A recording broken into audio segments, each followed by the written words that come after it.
ओम प्रकाश राजभर कह रहे थे कि ए समाज के लोगों 10 रुपए की रसीद कटवाओ और 3 साल की सदस्यता लो, आपकी वारंटी और गारंटी मैं लेता हूं। मैं आपके चैनल के माध्यम से ओम प्रकाश राजभर और उनके दोनों बेटों से मैं पूछना चाहता हूं कि वारंटी और गारंटी कौन लेता है? कंपनी लेती है, प्राइवेट लिमिटेड कंपनी लेती है। और कंपनी आप खोले हो, आप समाज के हितैषी नहीं हो। कोई मर जाएगा तो उसको जिंदा वापस लेके आओगे? क्या वारंटी गारंटी देते हो जब आपका पदाधिकारी? सुहेल देव स्वाभिमान पार्टी प्रदेश अध्यक्ष हूँ। आज मझली ग्राम सभा विधानसभा केराकत जौनपुर में आया हूँ।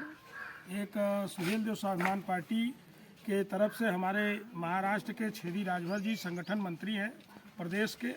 आज गांव में एक नुक्कड़ सभा लगाई गई थी जो विचारधारा और नीति को लेकर के हम लोग गांव-गांव जागरूकता अभियान चला रहे हैं। जी सर, गाजीपुर नाम चर्चा तो आया है। समाज के एक नेता हैं ओम प्रकाश जी, लेटर जारी हुआ है कि गाजीपुर का नाम बदल के विश्वामित्र नगर होना चाहिए। जी मैं आपके चैनल के माध्यम से नेताजी को मैं कहना चाहता हूं कि अगर नाम बदलने में अगर विश्वास रखते हैं तो गाजी का संबंध तो महाराजा सुहेल देव से है और न कि विश्वामित्र जी से। मैं विश्वामित्र जी का सम्मान करता हूं, लेकिन अगर गाजीपुर का नाम बदला जा रहा है तो गाजीपुर का नाम बदल करके महाराजा सुहेल देव नगर होना चाहिए। जी ओम प्रकाश राजभर सर कभी इस पार्टी में, कभी उस पार्टी में, कभी इधर कभी उधर, तो इसके बारे में क्या कहना चाहेंगे सर? देखिए, ओम प्रकाश राजभर जी दिन पेदी के लोटा है, जो कि राष्ट्रीय सम्मान उनको गौरव मिला है। ये राष्ट्रीय चैनलों पे चलता है कि ये बिन पेदी के लोटा है, सड़क छाप जोकर है, समाज के सौदागर है। तो उनको तो कुछ नहीं, मैं समाज के लोगों से आपके चैनल से कहना चाहूँगा कि आज सुहेल देव स्वाभिमान पार्टी यशस्वी राष्ट्रीय अध्यक्ष माननीय महेंद्र राजभर जी के नेतृत्व में बनाई गई है। आप सभी समाज के लोगों से मैं अपील करना चाहता हूं कि सुहेल देव स्वाभिमान पार्टी जिसकी जितनी संख्या भारी उसकी उतनी हिस्सेदारी के फार्मूले पर, गरीब हो चाहे हो धनवान, सबको शिक्षा एक समान के फार्मूले पर समाज का हित चाहती है।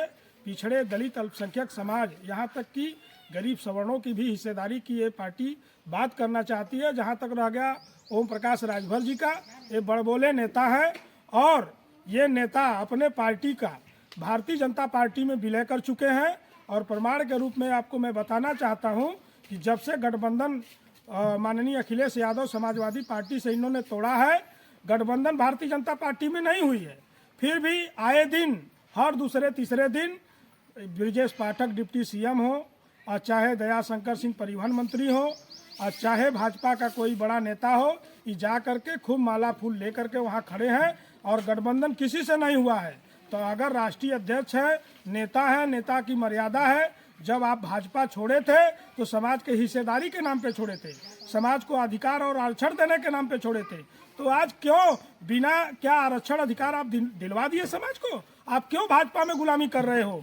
इसका मतलब सीधा सीधा है कि ओम प्रकाश राजभर ने अपने पार्टी का विलय कर लिया है, अपने बेटे को मंत्री बनाने, अपने मिनिस्टर बनने और अपने लाभ, निजी लाभ के चक्कर में समाज को इन्होंने गर्त में धकेला है। और इसका जवाब आने वाले 2024 और 27 में यही समाज देगी। और मैं समाज के लोगों से मैं यही हाथ जोड़ करके निवेदन करने के लिए आया हूं कि यह समाज के लोगों, ये समाज के हितैषी कभी नहीं है। और नहीं तो प्रमाण के रूप में मैं आपको बता देना चाहता हूं कि ओम प्रकाश राजभर जी का संबंध जब डिप्टी सीएम ब्रजेश पाठक जी से है, तो उनका एक आजमगढ़ का कार्यकर्ता जो है कि संगठन, जिला संगठन मंत्री पुजारी राजभर जीवन और मृत्यु से लड़ रहा है और उसको बोन टीबी हुआ है और बोन उसका धीरे धीरे गल रहा है और एकदम असाध्य है, 6 महीने से बेड पे है।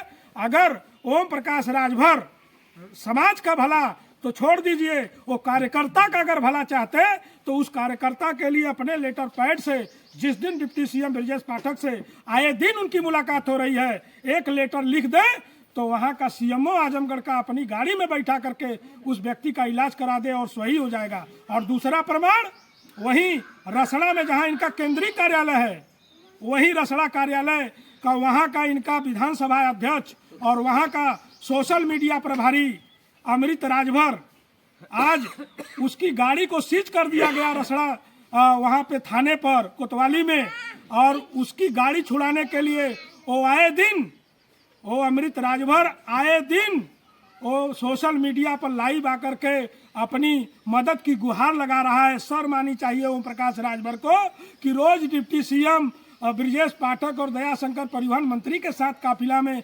जबरदस्ती घुस रहे हैं, और इनका नेता गाड़ी सीज हो रही है, गाड़ी छुड़वाने की इनकी हैसियत नहीं है। अगर ये समाज का भला चाहते, अपने कार्यकर्ता का सम्मान चाहते, तो ये व्यक्ति एक फोन, अगर इनकी हैसियत नहीं है तो एक फोन अगर डिप्टी सीएम का चला जाए तो दरोगा वो गाड़ी को सीज तोड़ करके उनके घर पहुंचाने का काम करेगा।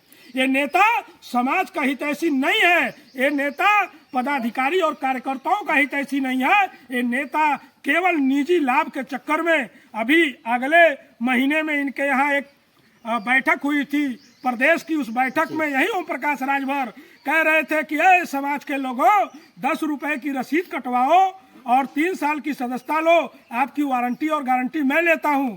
मैं आपके चैनल के माध्यम से ओम प्रकाश राजभर और उनके दोनों बेटों से मैं पूछना चाहता हूं कि वारंटी और गारंटी कौन लेता है? कंपनी लेती है, प्राइवेट लिमिटेड कंपनी लेती है, और कंपनी आप खोले हो, आप समाज के हितैषी नहीं हो। कोई मर जाएगा तो उसको जिंदा वापस लेके आओगे? क्या वारंटी गारंटी देते हो जब आपका पदाधिकारी, आपका कार्यकर्ता कोई गाड़ी से सीज हो रहा है उसको नहीं छुड़वा पा रहे हो, कोई मर रहा है, कोई जीवन मृत्यु से लड़ रहा है उसको नहीं कर रहे हो, किसी गरीब का 10 रुपए का मदद नहीं कर रहे हो। 5 एक्सीडेंट हुआ बनारस में, अभी 4 एक्सीडेंट हुआ, वहां गए, बड़ा बड़ा फोटो खिंचवा के सोशल मीडिया पे डाल दिए। 10 रुपए मदद करने की औकात नहीं है, हजारों करोड़ की बात करते हो। सर आप यही सच्चाई बताते हैं तो ओम प्रकाश राजभर और उनके बेटे कहते हैं कि ये लोग सुभाषपा के ही क्यों विरोध करते हैं? ऐसा है कि समाज के साथ इन्होंने समाज के हिस्सेदारी के नाम पे धोखा दिया है।